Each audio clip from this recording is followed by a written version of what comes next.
Bonjour à tous et bienvenue sur Nectar et Moustache.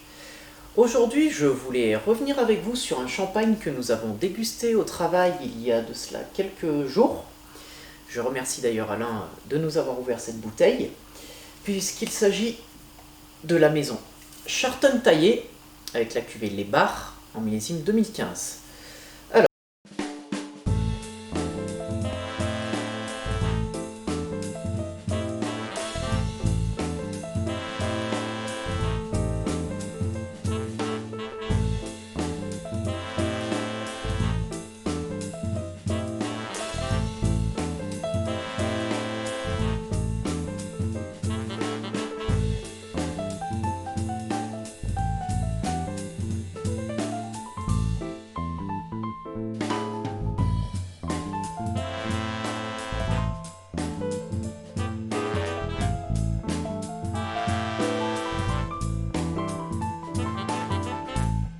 On va rapidement présenter ce domaine. Donc, la maison Charton Taillé est actuellement tenue par Alexandre Chartogne depuis 2006, grand vigneron qui a fait ses armes chez de grands vignerons champenois, notamment Jacques Sellos, de la maison Sellos, un des, pour moi, certainement le plus grand vigneron indépendant de Champagne. Après, ce n'est que mon avis. Mais voilà, il a été formé là-bas. Ensuite, il a repris le domaine familial qui est situé à Merphy. C'est à 8 km de Reims. Et une des particularités de cette maison, c'est de posséder des vignes franches, c'est-à-dire ce qu'on appelle aussi des francs de pied. Donc là, on va faire un petit retour sur l'histoire. Au début du XXe siècle, il y a eu une crise sanitaire qui a ravagé le vignoble français, qui s'appelle la crise du phylloxéra. Le phylloxéra, en fait, c'est un petit puceron qui vient des États-Unis et qui s'attaque en fait aux pieds de vigne et les détruit de l'intérieur. Il faut savoir que près de 85-90% du vignoble français a été ravagé par cette maladie, cet insecte. Mais depuis, nous avons trouvé une façon de lutter contre cet insecte, c'est que les vignes depuis sont greffées sur des pieds américains. Ça veut dire que les pieds de vigne viennent des États-Unis, mais ensuite les greffes, les porte-greffes, donc la variété propre de la vigne, est française. Donc ce sont nos vignes, nos variétés de raisins français qui ont été greffées sur des porte-vignes américains, qui eux supportent, résistent à ce puceron. Et quand on dit qu'une vigne est un cépage est franc de pied, ça veut juste dire en fait que ce sont des vignes qui n'ont pas été greffées sur un porte-greffe américain, mais qui sont tout entières et qui ont entre guillemets pu être conservées, protégées de cet insecte.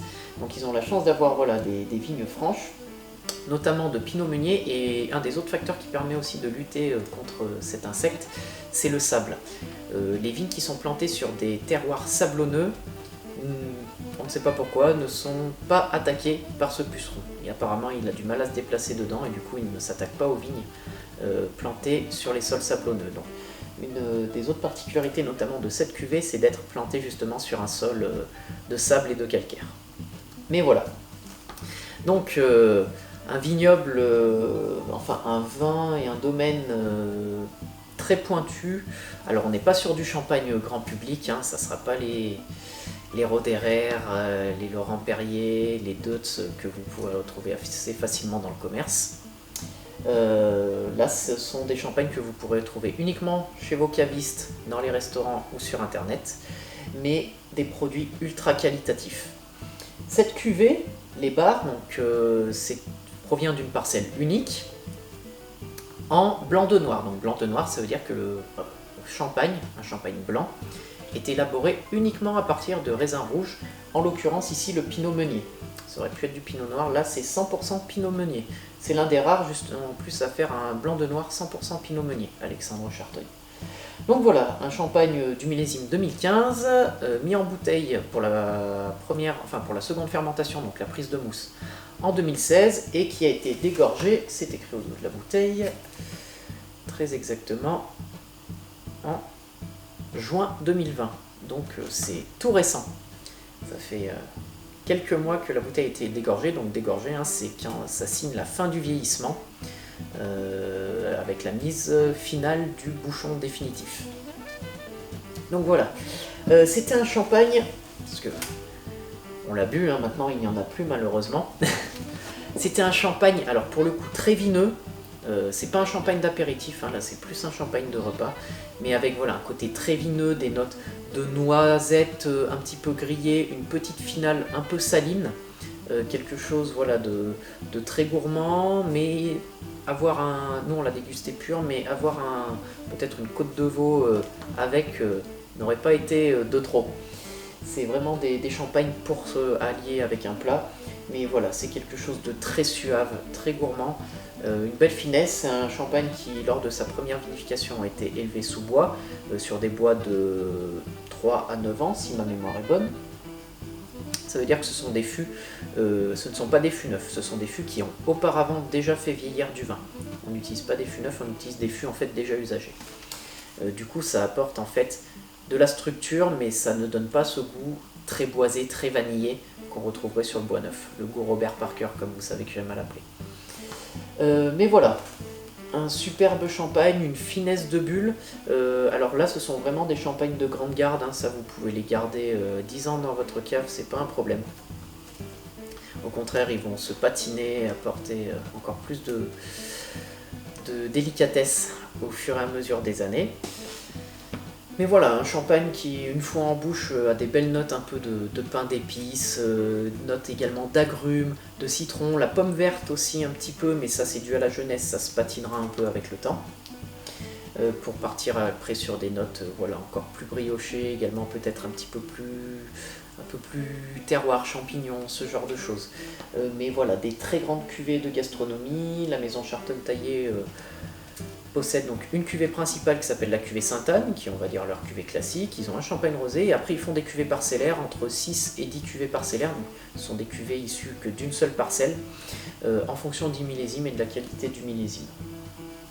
Donc voilà, la maison Charton-Taillé, ce sont des champagnes que vous pouvez trouver pour la cuvée Sainte-Anne aux alentours d'une bonne trentaine d'euros. Après ça grimpe pour ces autres cuvées. De mémoire, cette cuvée Les Bars est une cuvée que vous pouvez retrouver aux alentours de 65-70 euros si ma mémoire est bonne. Et on est sur un champagne de très grande qualité. Pour moins de 100 euros, vous avez un excellent champagne. Voilà, hein, pas besoin d'en dire plus, je voulais vraiment partager avec vous cette découverte, puisque je connaissais la maison Charton-Taillé, j'avais dégusté leur cuvée Sainte-Anne, la cuvée classique, il y a quelques temps, mais je n'avais encore jamais goûté ces cuvées parcellaires, et ça a été une vraie belle découverte. Donc je remercie encore Alain pour cette journée que nous avons passée à déguster de grands flacons. J'ai gardé les autres bouteilles, je suis en train de préparer une série de vidéos sur ces vins, donc il y a du lourd qui s'annonce. Voilà, nous sommes arrivés au terme de cette vidéo, je vous remercie de l'avoir suivi. Comme d'habitude, vous pouvez nous retrouver sur Instagram, Nectar et Moustache. Aimez la vidéo, partagez, commentez, vous abonnez, vous connaissez. Je vous souhaite une très bonne journée et à la vôtre.